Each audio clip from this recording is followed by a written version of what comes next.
All right, go ahead, guys. It's all yours. Cool. Thanks, Wintao. Hey, everyone. My name is Shahid, and today I'll be talking about arrays and strings with Zach.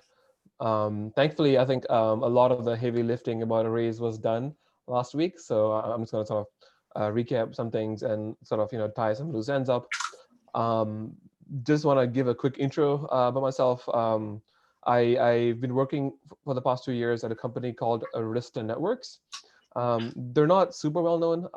Arista, the best way to kind of explain what they do is they build data center networking infrastructure. What that means are like imagine the kind of modem and router that you have in your house that kind of connects your laptop and your phone and everything else to the internet via Wi-Fi. But then imagine that it's the same concept except at much larger scale in massive data centers where you want different kind of like servers and virtual machines on the servers to connect to the internet and also to each other. And also imagine that because speed is a huge consideration, instead of wireless, it's wired. That's essentially what we build. So yeah, I've been there for the past 2 years, and before that, I got my bachelor's degree in computer engineering from UT Austin, which is also where I met Zach. So, Zach, go ahead and sort of speak a bit about yourself, I Oh, guess. cool. Yeah. My name is Zach. Shahid and I went to school together at UT. I studied computer science there, and after I graduated, I went to work for a company called Magic Leap that was is still building AR glasses. I was working on their cloud infrastructure, so building basically apps like Notes or iCloud for their device.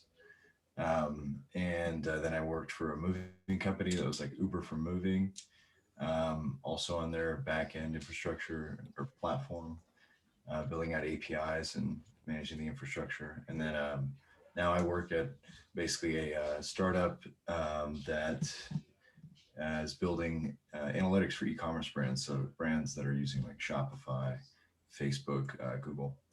Um, yeah, that's me. Super cool. All right, so let's sort of do a quick recap on arrays and maybe dive into like a new problem from last week before we jump into strings. A lot of this should be kind of like familiar content, but I'm sort of going to go through it real quick anyway. What an array basically is, it's sort of like almost among the simplest data structures out there, and it's basically a collection of items, typically the same type of item stored in kind of a contiguous block of memory, right? So, as what you can sort of see down here, you have this array full of integers, 7, 11, 6, 55, so on and so forth. And they're indexed. The way you kind of access the array is that they're indexed starting at 0. And this might be a bit counterintuitive to some people. It sort of takes a bit of getting used to. As a CS student, it's for memory reasons, basically.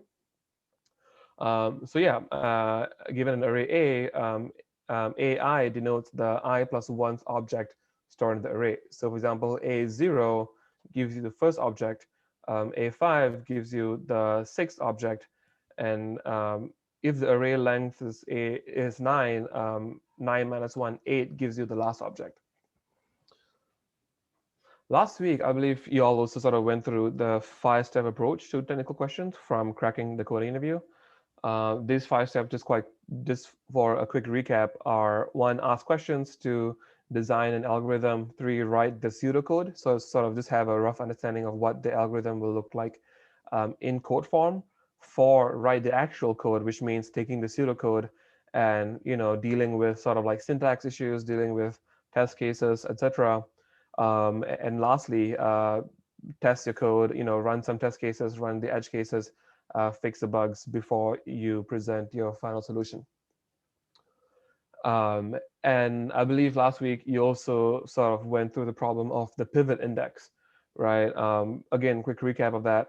The basic problem here is that given an array of integers nums, you need a method that returns a pivot of the array. And the pivot of the array is sort of the index whereby everything to the sum of everything to the left of it is equal to the sum of everything to the right of it. Um, that's the core problem. And then we discussed some sort of like edge cases whereby if no such index exists, we want to return -1. And if there are multiple pivot indexes, somehow you want to return the leftmost one, or like the first one that you see.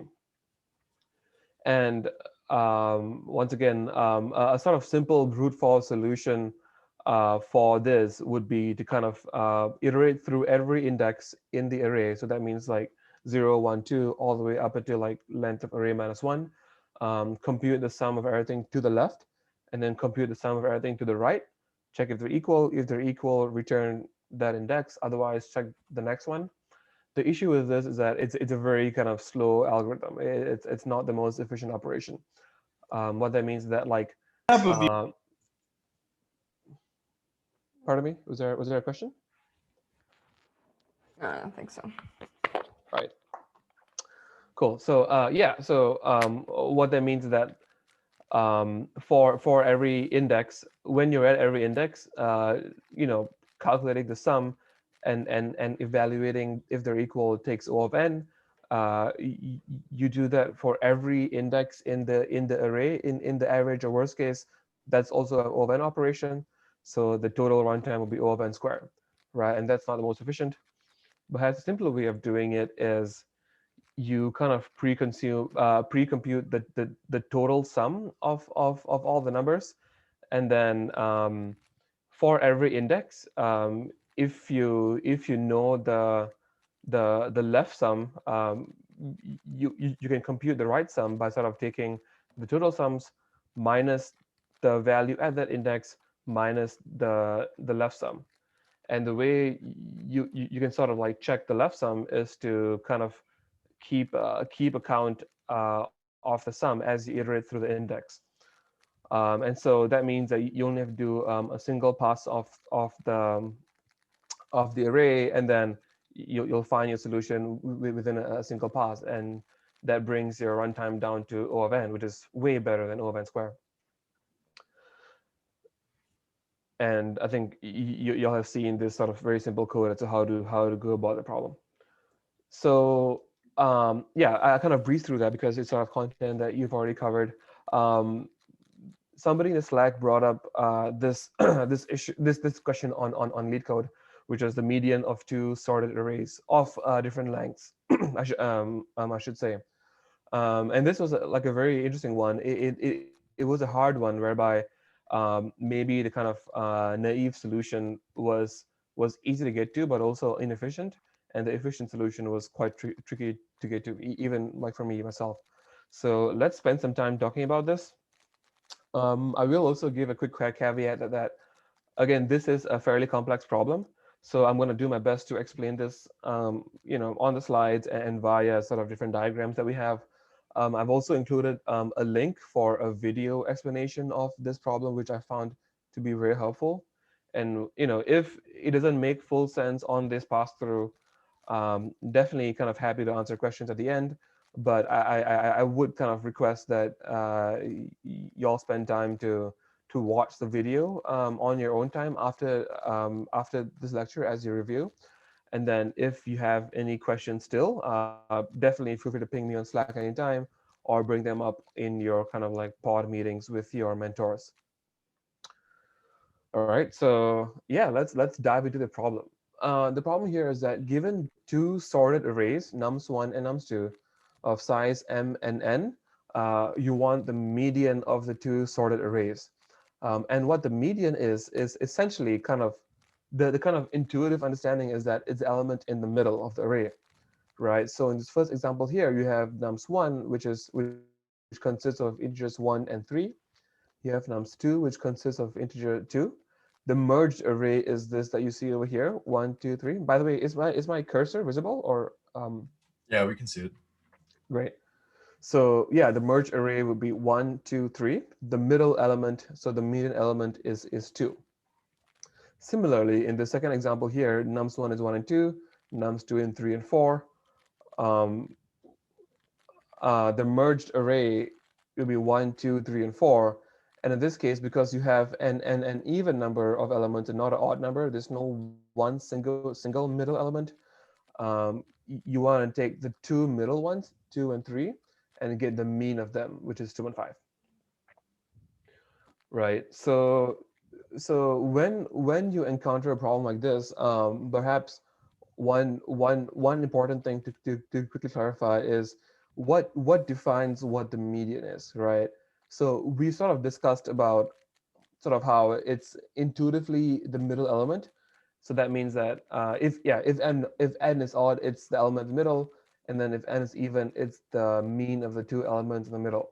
But is there a bit more to that intuition that's sort of like worth trying to dive into? Because what the term middle element also means is that, like, because it's a sorted array, everything on the left has to be smaller than everything on the right. Um, and at the same time, the number of elements on the right is the same as the number of elements on the left. So if we go back to this example real quick, this value over 2 here, everything on the left, so 1 is smaller than everything on the right, which is 3. And also you have an equal number of elements on the left and right. Similarly, the median is sort of like 2.5 in between 2 and 3. Everything on the left, 1 and 2, is smaller than everything on the right, 3 and 4. Right. So let's sort of put a pin in this understanding as we kind of go through the question a bit further. Step 2 is to try and design an algorithm, right? And again, as we saw in the examples, and perhaps the kind of like simplest and most natural way to do this is to merge the two arrays, right? Since they already started, merging them is, would take runtime of O of m plus n, where m and n are the lengths of the two arrays respectively. Find the median is simply an O of 1 operation, and then the total runtime would just be O of n plus n. So in this case here, nums1 is 1, 3, 8, 9, 15. Nums2 is 7, 11, 18, 19, 21. This is sort of what the kind of merged combined array looks like. It's an even number of elements, so the middle two elements are 9 and 11, and so the median is 10. Right. Once again, this takes a runtime of O of n plus n. But is there a possibly more efficient solution, right? And as you sort of try to think about ways to make this algorithm a bit more efficient, it helps to start with an understanding of where the bottlenecks are in the algorithm, right? As you see over here, calculating the median of a certain array is simple, it's trivial, right? What takes time is merging the two arrays. And so we can begin to think, is there a way to do it without having to merge the two lists, right? And one way we can begin to think about it is to, instead of thinking about it as like one large merged array, is there a way to think to still think about it as two separate arrays which are partitioned together? And what that means is sort of something like this, right? We have these two same arrays from before, but we kind of draw like this sort of partition in the red line, whereby we fulfill these two conditions that we discussed earlier, which is everything on the left.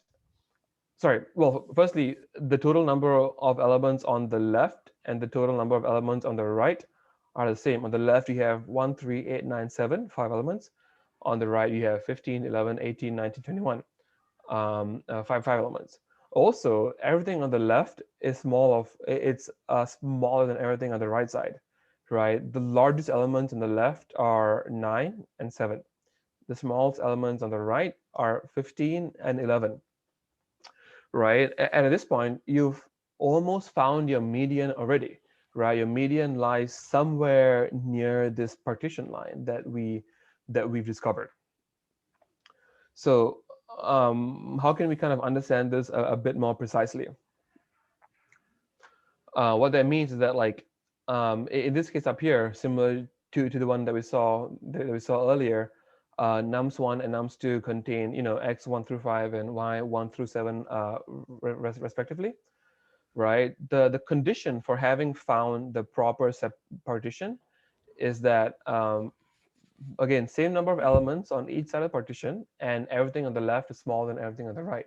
So how you check that is that if x4 is less than y3 and y2 is less than x5, that's how you know that you found the right partition. You might ask, okay, like, don't we also have to check, making sure x4 is less than x5 and making sure y2 is less than y3?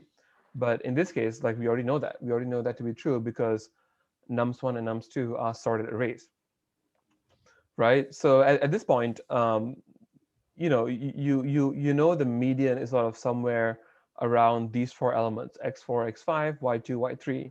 And the way you sort of find the median is, what's the rightmost element on the left partition? So among these few elements, x1, x2, x3, x4, y1, y2, what's the rightmost element? That would be the max of x4 and y2. Whichever of x4 and y2 is bigger is gonna come up on the right of your imaginary sorted array.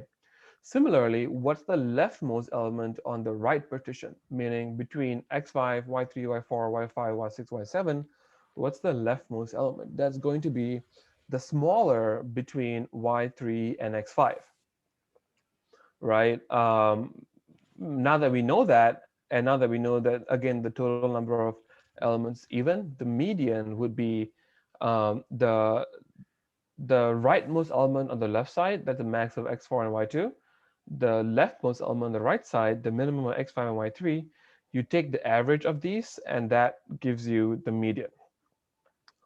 Using similar thinking, right? If we sort of set the total number of elements to be odd, let's sort of assume that the extra guy, the kind of extra element, goes to the left partition, not the right partition, right? And again, this is an assumption that we're working with, that we're keeping in mind as we move on to the actual code.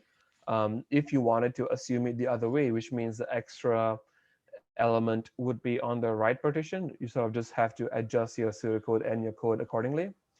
But in this case, as you can see, on the left, you have x1, x2, x3, x4, y1, y2, y3. On the right, you have x5, x6, y4, y5, y6, y7. And you know that you found the right partition, whereby x4 is less than y4 and y3 is less than x5. And then the median is simply what the middle guy is. And the middle guy is going to be the rightmost guy from the left partition, and that'll be the larger one between x4 and y3.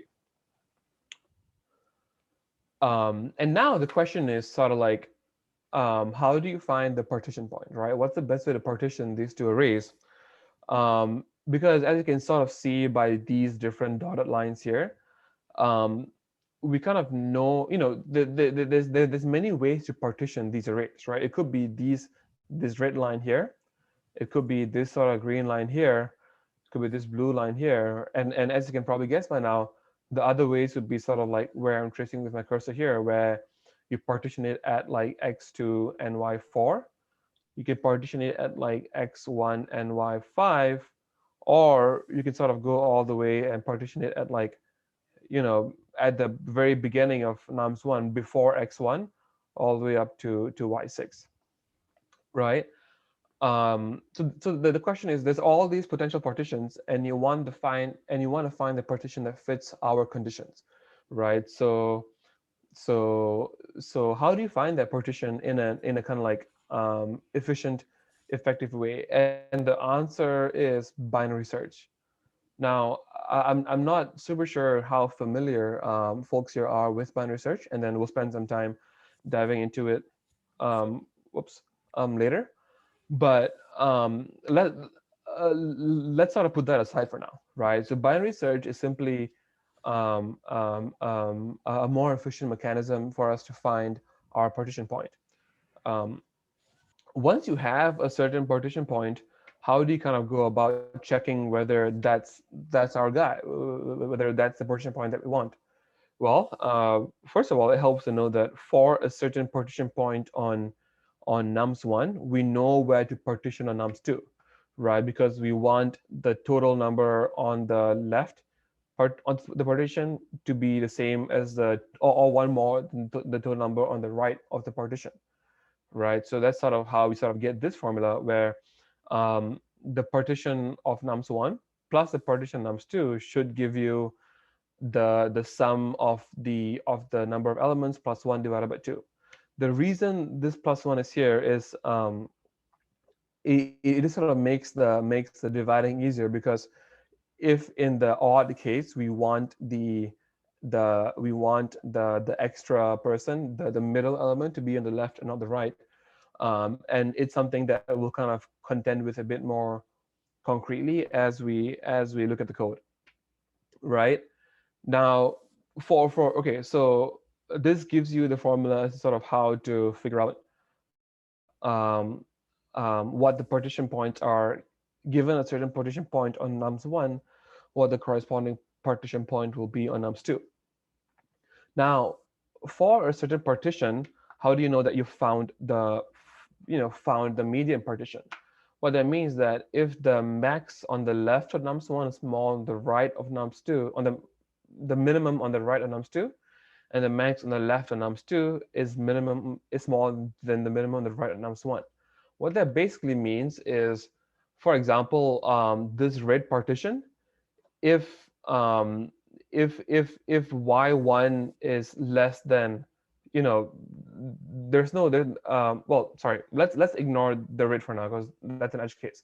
What that means is that for this green partition, if y2 is less than x4 and x4 is less, sorry, is y2 is less than x5 and x4 is less than y3, that's our partition point.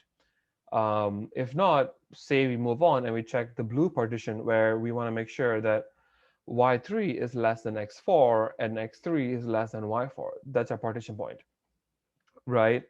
So those are the conditions under which we see if we have the right partition or not. If so, great, we can calculate the median using these kind of formulas that we have over here. If not, we want to keep searching.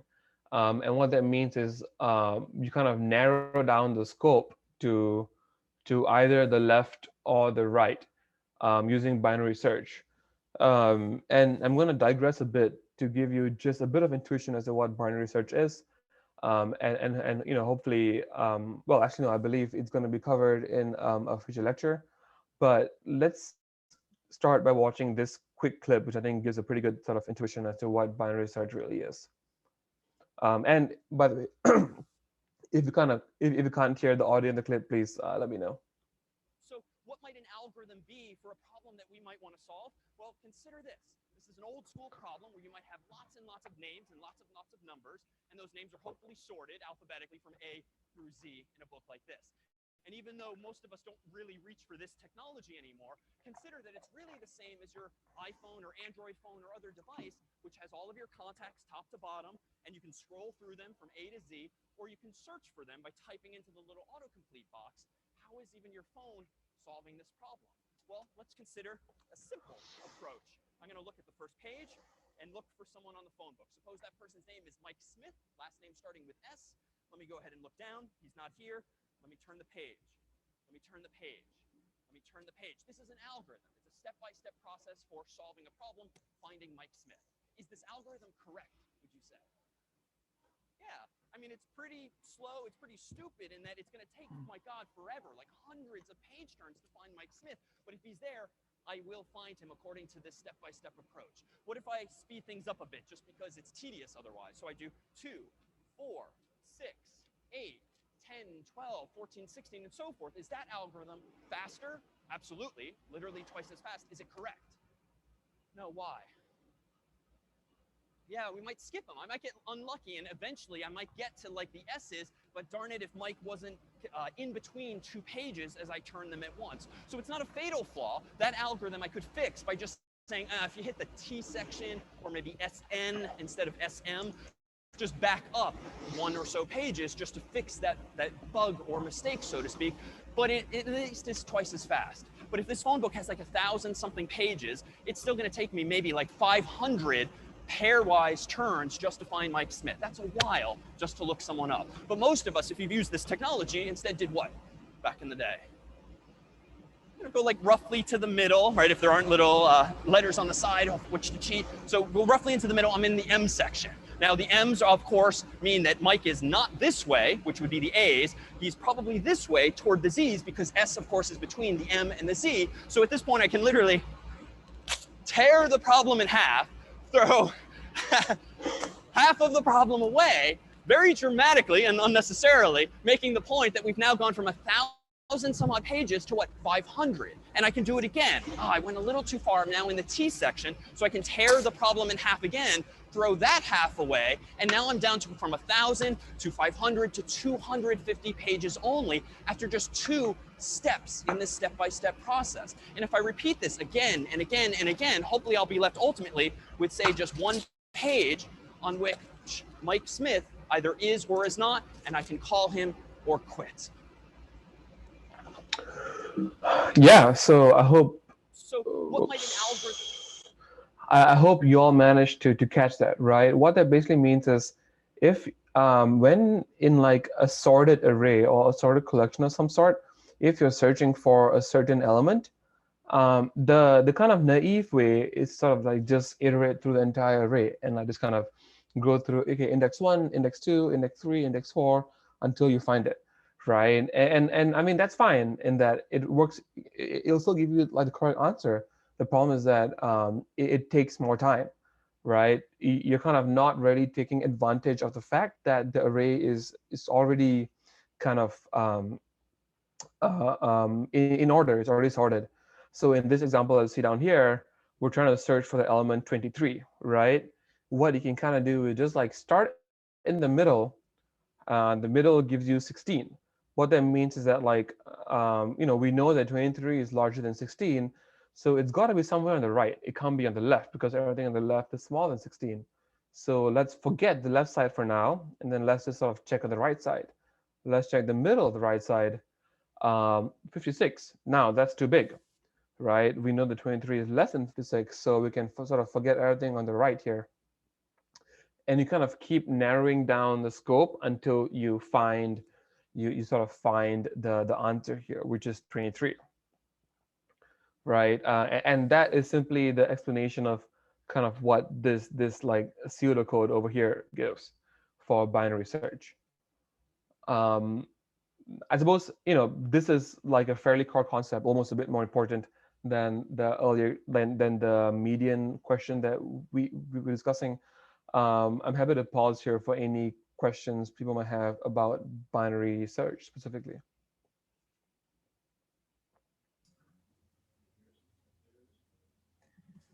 I think one thing that is, for whatever reason, I always forgot with binary search is like it has to be a sorted array. Yeah. Like it always has to be sorted first. So it does because like I mean, if it's not sorted, then your kind of like divide and conquer approach wouldn't make sense, right? Because for example over here, like you went to the middle and you see 16 and okay, I don't want 16, I want 23, but then I have no idea where to check, right? Because if it's not sorted, 23 it could be to the left or to the right, and then it's not gonna help very much. But that's a great point, Zach. Yes, binary search works. You do definitely need the array to be sorted. Otherwise, you'll have to think of a different approach. in the Cool. problem, in the median array problem, both of those arrays would come sorted, or do we have to sort them first? They'll come sorted. Sorted. Zach brings up a good point, which I maybe like should have covered a bit more deeply in the step 1 section, which is sort of what were the questions that you sort of should ask when you receive the problem. Yes, you kind of want to check these things, right? Like you want to clarify that the arrays will be sorted. You want to clarify that they may be of the same length or different length. You want to clarify that they'll only contain integers and not different data types. If so, say like if it was like an array of characters and not integers, right? So what does it mean for an array of characters to be sorted? What does it mean for one character to be larger than another, right? So it's important to like clarify these things when you first get the question. Thanks for pointing it out, Zach. But yeah, okay, all right.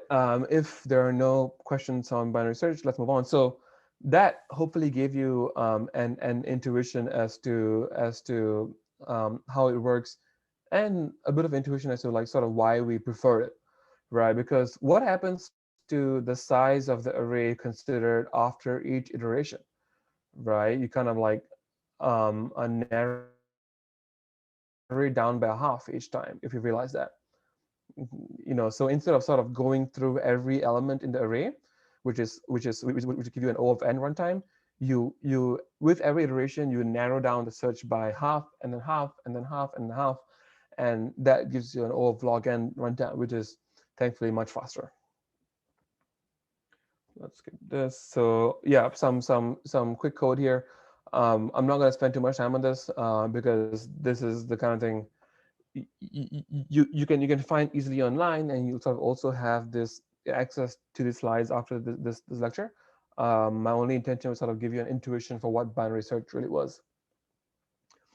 And yeah, with that in mind, so what you can kind of do again is to binary search through nums1, this array up here, to find like a certain partition point. So let's say like in the very beginning, you check the middle of nums1, you find what the corresponding partition point is on nums2 using this formula here. If it fits our conditions, great, we found a partition. If not, if max left on nums1 is larger than min right on nums2, meaning in this blue case here, if x3 is larger than y4, you're you're like a bit too far on the right for nums1. You want to move to the left in nums1 a bit. So you narrow down the search to simply what's this subsection, which is x1, x2, x3. Otherwise, if the max left on nums1 is smaller than the sorry, if the max left on nums2 is larger than the min right on nums1, if sort of like y3 is larger than x4, you're a bit too far to the left on nums1. Like you want to move to the right on nums1 a bit more, right? And with that in mind, this is at least like a start at the pseudocode for this problem, right? What you're doing is you initialize these two values at an m based on the length of the two arrays, and then you begin a binary search whereby you set a low index and a high index based on the length of nums1.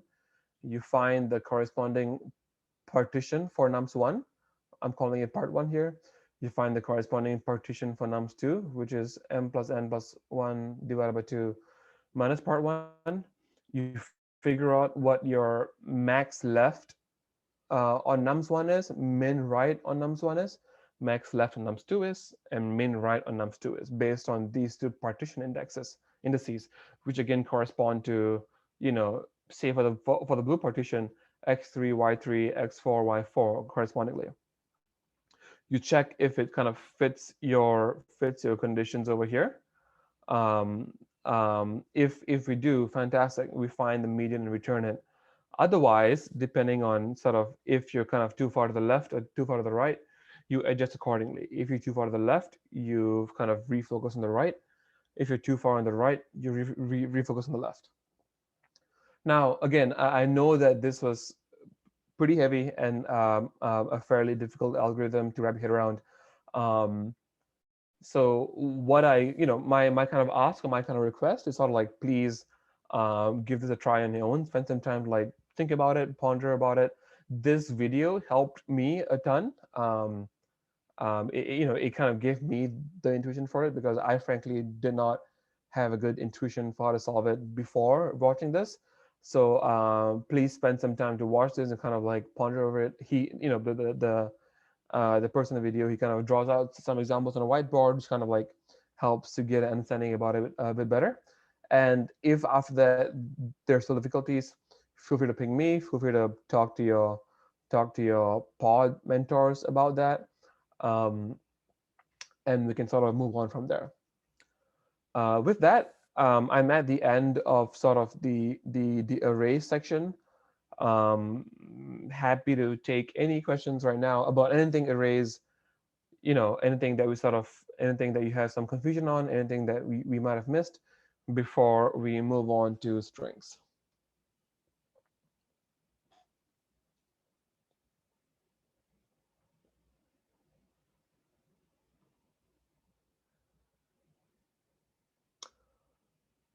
Great. If not, I'm gonna stop my screen share. I'm gonna give my throat a rest, and then I'm gonna hand it off to Zach. Cool. Thank you, Shahid. That was a super awesome explanation of a pretty complex problem.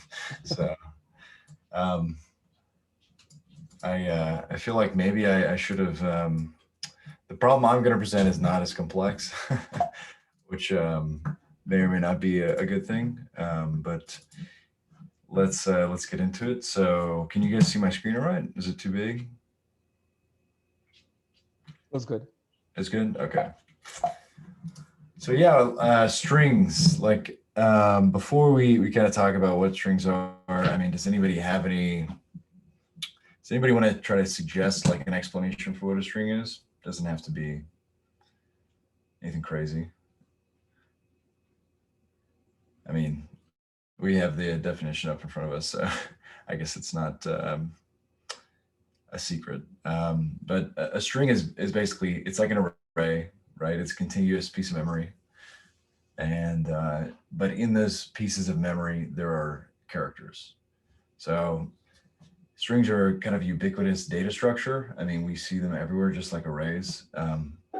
As you can see on this slide, there are these are undoubtedly stored as strings, and they're string operations happening on this web app right now for this presentation. So it's a really important data structure to think about, and to become familiar with. It'll be extremely useful in a software engineering career. So there's a kind of a fun fact though that Shahi brought up earlier, which is how do you know when you've reached? So say you have like a string and you're iterating through those characters in a string, and say this is like a low level language like C. How would you know when you arrive at the end of a string? Like, how do you know it's the last character? Does anybody know? You get null. Exactly. So most strings are null terminated. Like, it really depends on the language or that you're using. But typically, yeah, there's a null character at the end of this. There's always like one last piece of memory that is actually null, right? So if your string is 3 letters long, in memory, it's going to be stored as four separate pieces of memory, because the last piece that's not a character is a null. And Horatio, do you know how you represent null in memory most of the time? Do you know like the most common representation for it? 0, right? Yeah, it's just zeros, bunch of zeros. Yeah. So if it's like 64 bits long, you're going to get 64 bits of zeros. So it's just 0. That's just a fun fact. It probably won't be useful during an interview, but it's kind of interesting to know. So yeah, like I said, there are lots of problems, both very practical and less practical, related to strings, stuff you'll use all the time. But some of the common stuff you'll do is comparing 2 strings, joining strings together, splitting strings, replacing strings, and finding substrings. And one of the interesting things about, as you can see, like, these are things that you've probably all done at one point in time, like building an application, comparing 2 strings, like, is this value equal to this value? And when you're using those algorithms, maybe you've thought about it before, maybe you haven't, but it's really good to think about, like, when I use like JavaScript, like a comparison string function, what's it actually doing? What's the runtime complexity of that? Can I think of a way that is like a brute force way of comparing strings, and then maybe an optimized way? Because ultimately, somebody's implementing those algorithms on the back end, and I'm sure all of you could implement those yourself as well. So it's just kind of it's a good thing to think about, you know. But these operations are extremely common. I think most software engineers use them on a daily basis. So it's really good to think about the kind of algorithmic complexity to them to create efficient systems. So the problem we're going to focus on today is it's called the palindrome problem. It's a really simple problem. This was actually the problem I was asked in my first job interview for Magic Leap. So people do ask this in an interview. There are a number of examples of palindromes here for anybody who's not familiar with palindromes. Palindrome is basically just a word that when you reverse the word, it looks exactly the same. So pop, P-O-P, if you reverse pop, it's still pop. Radar, race car. Not all of them, to me at least, look like palindromes if you're just looking at them, but these are actually palindromes. I found a really long one. Detartrated. It's like a chemical term. It means if you're, I'm not gonna get into the details, but it's an actual word from chemistry, and it's a palindrome as well. And also, you know, palindromes I think are,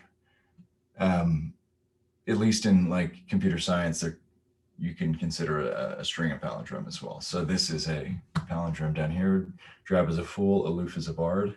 If you reverse that, minus the comma, which is actually kind of an interesting like edge case that we're going to talk about, then you get a palindrome. It's the same exact sentence reversed. So the kind of the approach, you know, I always recommend taking, or that I like to take when I solve these types of problems, especially kind of a simpler problem like this, is yeah, the problem itself is, you know, write a function that returns true or false if there is a palindrome, if the string passed to it is a palindrome. So if I pass pop to a function, that function should return true because the pop is a palindrome. But, you know, to abstract that a little bit, you know, like any function is basically a set of inputs and a set of outputs, and then something happens in the function to produce the outputs from the inputs. So in this case, does anybody want to, you know, just suggest what the input is and what the output is for this function? How would you define this if you're going to write it? I'd say the input is like the string and the output is like a Boolean. Exactly, perfect. Yep, that's exactly right. So we're going to write a function. It takes a string. So I can actually say, so we'll just call it str string, and then we'll put that here as well. So this is going to be our input, and then we return a Boolean. So this is all just pseudocode, but yeah. It's a simple function, right? And a lot of these algorithms are kind of like this. So, you know, you have an input, you have an output. So if you can figure out, if you can define the problem and you can kind of define what the inputs and the outputs are, then it becomes a lot easier to solve the problem. So the strategy that I'd like to suggest for this is in terms of actually finding the kind of the logic within that function is, let's put this back into presentation mode. So, you know, you have a string, you know, before actually we get into this, does anybody have an idea of like how you'd approach this? Like do you have an idea? Have you done this before? Has anybody done this and they have a solution that they'd like to suggest? Probably something like reversing a string. So you would just compare like one point at the beginning and then one at the end, and then just make your way to the opposite end of each other.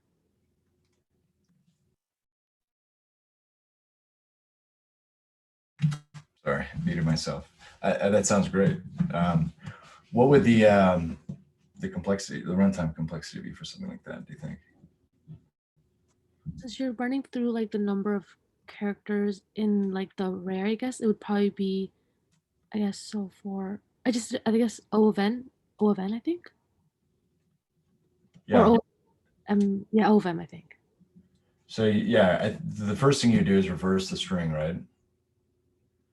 I think you would have to like while you're so one just points to the beginning, one to the end, and then just one will be like plus plus, one will be minus like one subtracting from the length of the string. So I don't think you like reverse it first. Oh, so would you reverse the string? No, Or, no, no. Oh yeah, sorry. I was saying like it's similar to like the problem where you reverse a I string. see. Yeah. Mhm. Exactly. So yeah, that's exactly the approach that I would suggest as well. So it's you can kind of refer to it as like a two-pointer solution, where you have like a pointer that points to the beginning of the string and a pointer that points to the end. So that's kind of what this slide is detailing. So you're comparing letters at the start, letters at the end. And if those letters don't match, then you don't have a palindrome, because everything needs to match as you get closer and closer to the middle. So the kind of the simplest version of this is a function that looks like this. So it takes a string. The left pointer starts at 0. The right pointer starts at the end of the last index of the string, and then you basically say, while left is less than right. So as you iterate over to the right, if the character on the left side is not equal to the character on the right side, then you don't have a palindrome and you can return false. Otherwise, you increment left and you decrement right and you check again. So this works, right? This is a perfectly valid solution. And I think it's exactly what you suggested, Sophia. So good job. I'm going to show you a little visualization of this. It's and by the way, this is a great website to just explore some stuff on if you ever have any issues. But is my screen too big? I have a kind of a wide monitor, so might be too big. But yeah, this is visualization of, yeah. I think the font size seems a bit small. If you could kind of zoom in like a few levels, it might help. Yeah. Okay, for sure. Let me just, I have like a super wide monitor. So That's is that better? flexing on us, I see. Is that, yeah. Just kidding. Yeah. Can you see the, is that any better? For me, yes. If anybody else has trouble, like, please chime in. For me, yes, it's fine. Okay, cool. Maybe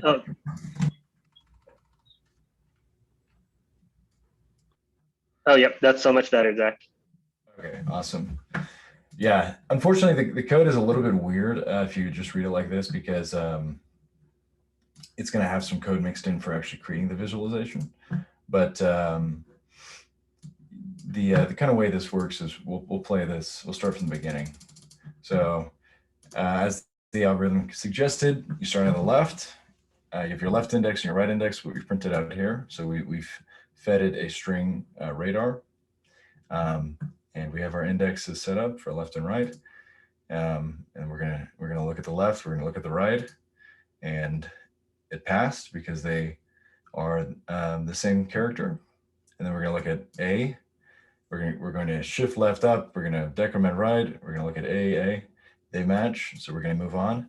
And at that point, we've reached a center character, so the while loop is just going to exit because left is no longer less than right, it's equal to right, and we return true. Because it's I guess you could call it kind of like just a nice, you don't have to compare that middle letter with this kind of loop.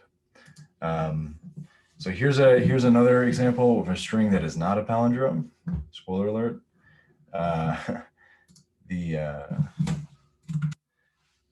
We'll just iterate through this. So starting on the left, compare to the right. Okay, that looked good. Left to right, that looked good. Left to right. Okay, we're comparing A to D. That does not look good. So this is going to fail. and it says this is not a palindrome. So yeah, these are in the slides. I would definitely recommend, if you're having issues with like an algorithm, take a look at this site. There might be some kind of pre-built stuff. Like there's some pre-made visualizations here that are useful to kind of look at, and you can also make your own. It's pretty straightforward. Anybody have any questions about that? About the visualization? Does it have a Python version? That's a great question. I mean, I think it's all JavaScript based. Oh no, they have it. Oh look, they have C++ and Java, no Python. Yeah. Okay, cool. So yeah, that's there as a tool to use.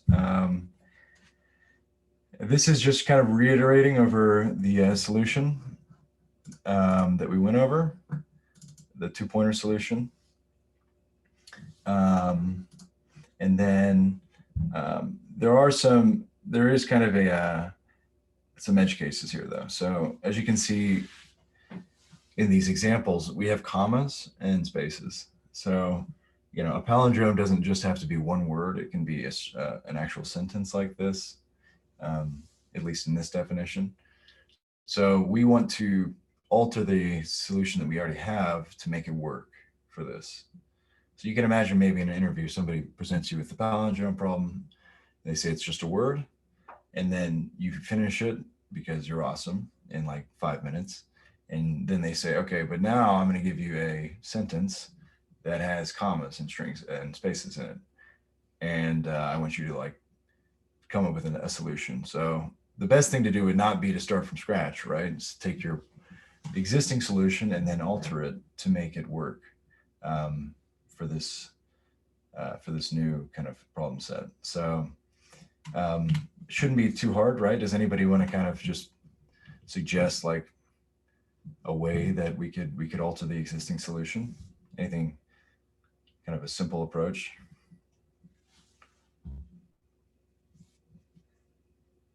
There's some built-in functions for most languages that kind of determine if I guess it should be clear. So the problem statement itself says, consider a string to be a palindrome when it reads the same in reversed order when all non-alphanumeric characters are removed in cases of join. So we want to ignore the non-alphanumeric characters specifically. So we're basically gonna ignore the spaces and Spaces the comma. And comma. So we're just gonna have to put everything together. And the exclamation mark. Yeah. Yes. So Any all we do, punctuation. so just the letters. Exactly. Just alphanumeric. So if there were numbers, you'd have to consider those too. But in these examples, there aren't. So yeah, exactly. So do you have any idea, Horatio, like what you might use to ignore non-alphanumeric characters? We can just split. Split? Yeah, and put it into an array, but let's see. And why would you use split? What would you do with that? Let me see. Actually, no, that's not gonna do that. I think that could work. If you split on if you split on a space, you'd have to kind of define all of the characters that you would split on, which could be a lot. And it might be, this is, and when I hear like defining all of these characters, I think, okay, somebody's probably already done this before, right? And that, that doesn't always mean Google it and try to find something on Stack Overflow, Yeah. right? But that could mean maybe there's something in like the standard library for that language that we can use. So I don't think that's the wrong kind of approach to take. I think there's probably a more efficient way of doing it, which is, it's kind of cheating too, right? Because we're going to use a pre-made algorithm for this, but it's totally acceptable in most interviews. So in Python, we would have this this method called isALNum. And that function, when run on a string, would return true or false, depending on if that character is alphanumeric or not. So instead of splitting, we can just use this function. I mean, there are a number of ways to do this as well. You could always write your own function. And if you were going to do that, you could probably pretty easily define, like, an ASCII, based on the ASCII decimal values, does this character fall in between these values for an alphanumeric character?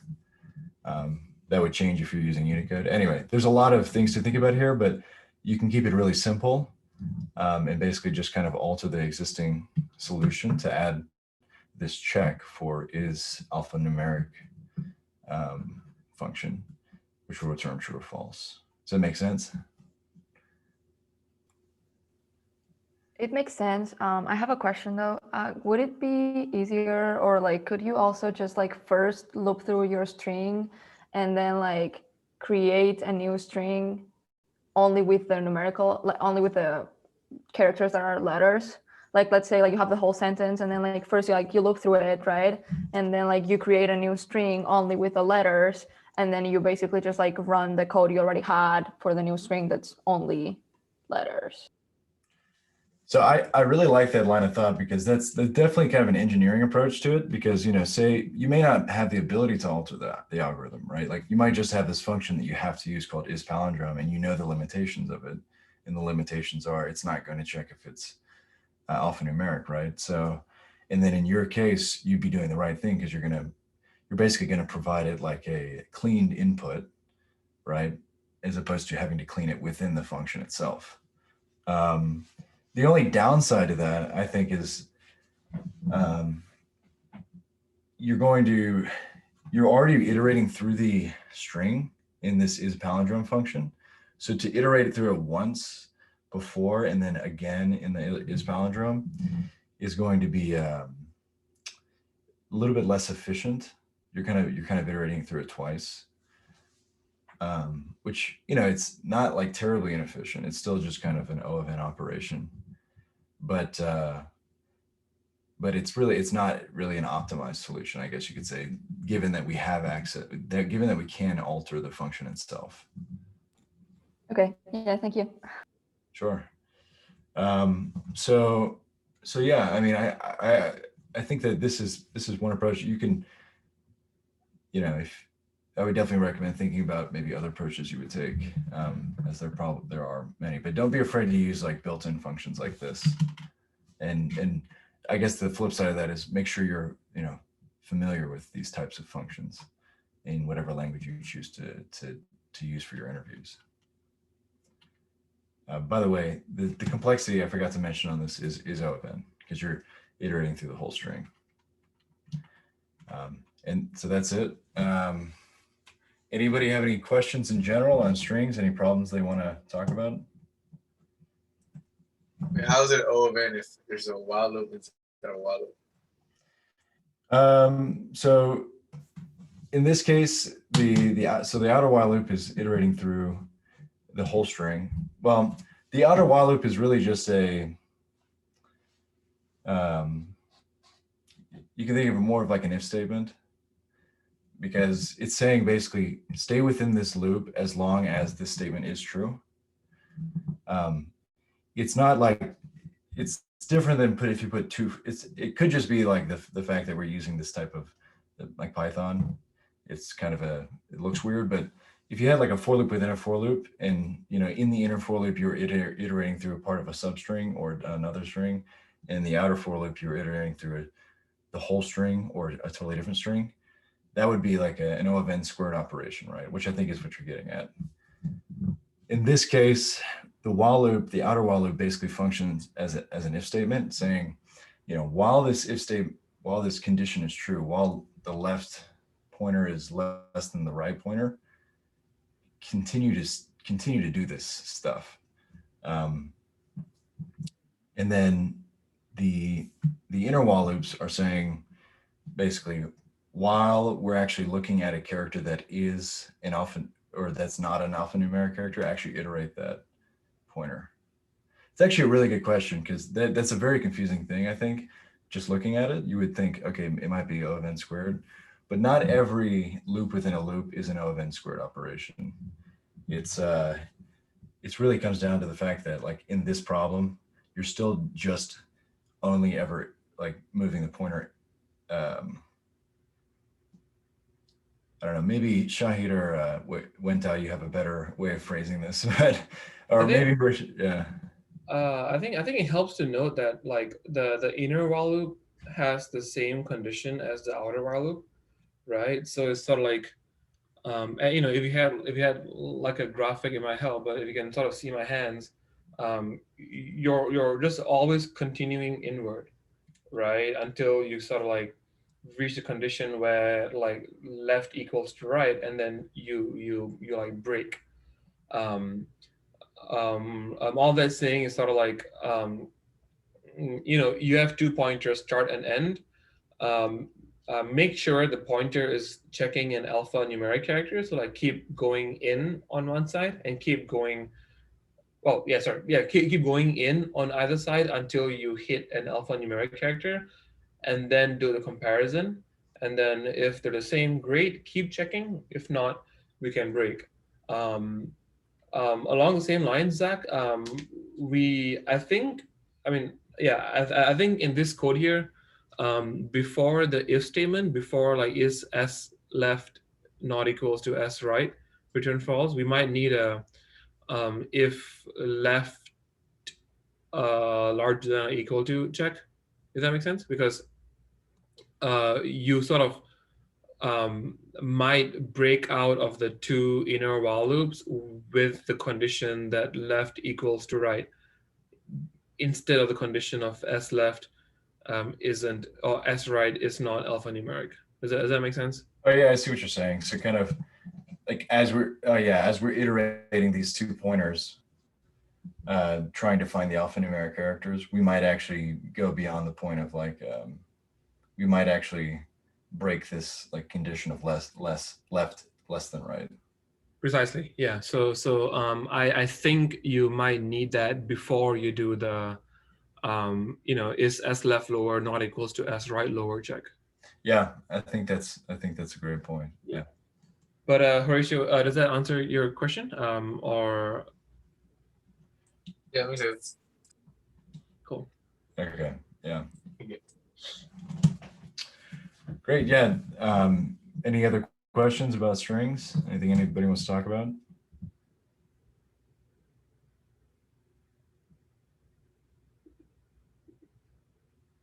Cool.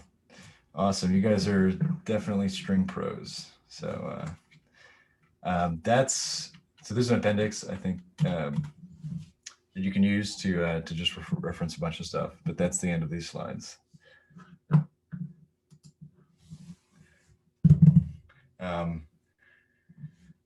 I did kind of want to open, Shahid and I were talking about this earlier with Wentao, you know, want to open the floor. We have a little bit of time left to just ask if there's any other like outstanding questions you guys have about, you know, anything regarding software engineering, you know, maybe the work we do. Shahid and I kind of work on two different ends of the stack. So, you know, any questions we can answer about different types of software engineering roles or types of work. Happy to answer those questions. How do you choose what to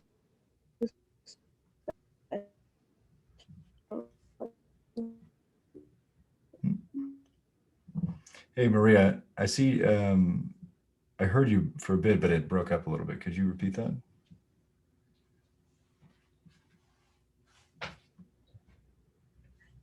If you want to dump your questions in the chat, that's fine as well. I think we can sort of keep an eye on the chat as well. I had a question. Were you guys familiar with the technologies you work with now in college, or if not, like how did you guys get into it? Shahid, you want to take that? Sure. So in my case, yes and no, mainly no. So I work at a company right now that kind of, or like at a team right now that kind of writes networking protocols, right? And to be honest, like sort of like I did not take a single networking class in college, right? So a lot of the basics, which I mean, frankly, y'all might know more than I did at your stage. Um, a lot of the basics I had no real idea about. I had no idea how like ARP worked. I had no idea how like the IP TCP protocol worked. Um, right. So a lot of it I had to kind of pick up on the job. I think it's sort of worth keeping in mind that like I mean a college my personal opinion is that college is sort of like it's a great way to build up the fundamentals, and a lot of what I learned in college definitely did help in my job, but there's such a wide range of software engineering right there. Technology is such a huge field. It's such a fast growing field. There's kind of new domains popping up every year, every few months, that a lot of learning will also be on the job, right? Like, and there's kind of no way to really avoid that. I think the best thing to do is sort of like keep a mindset of kind of continuous learning and like keep an open mind as you dive into new things and new roles and new teams and new technologies. And yeah, I mean, I think that kind of sort of keeps you set up for success. Yeah. Thank you. You're muted, Zach. Yeah, I definitely agree. Like I didn't learn a lot of the technologies I was using that I use now in school, but the things that I could take away from school was, when they introduced any technology, like in a class or a framework. I do mostly like full stack development, so like websites and backends, APIs now, and taking away from school, I think the biggest thing was like figuring out kind of how to learn about a tool, how to go through the documentation, how to kind of get up and running, play around with it. At least for me, that is a big component of my job, like using new tools and frameworks and stuff every few months or year or so. Oh, thank you. Sure. Great. Thanks for the question. Anybody else? It's not a software engineering question, Zach, but I saw your Rubik's Cube and I was wondering what's your personal best. Oh man, I'm not very good at the Rubik's Cube. I like playing with it though. It's like I think my personal best would be like 2 minutes or something like that. Okay. That's impressive, man. That's still. I mean, it is in the vein of algorithms, like it is just an algorithm. Like it's like 6 or 7 different algorithms. You're right. Nuria, do you also do the Rubik's Cube? Yeah, I do competitions and stuff. So yeah. Oh wow, what's your personal best? In competition, it's 10 seconds. So yeah. Dang. Yeah. Do you have like one of these? Do you have like a speed cube? Do you like to? Yeah, I have a Euxine. Yeah. Nice. So yeah. Didn't know we were among Rubik's Cube Pro here. Cool. Well, you must be really familiar with algorithms then. Well, yeah, a little bit. I mean, I know quite a few, but I still need to learn more. So. Yeah. Cool. I mean, in one of my CS algorithms classes, we like made a Rubik's Cube solver, which was pretty tough, but super interesting.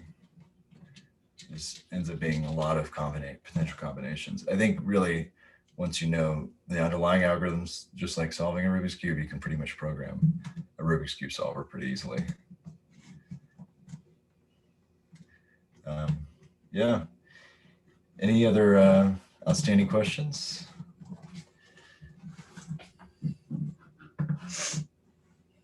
Can be kind of like professional. Sorry, go ahead. I'm just saying thank you. Yeah, have a good day. See you next week. Yeah, Yep. thanks, Percy. Yeah. Awesome. Yeah, absolutely, guys. Thank you so much for joining us on a Sunday morning for this. Thanks, Aaron. All right. Bye, everybody. Thank you. Thank you. Thank you. Thank you.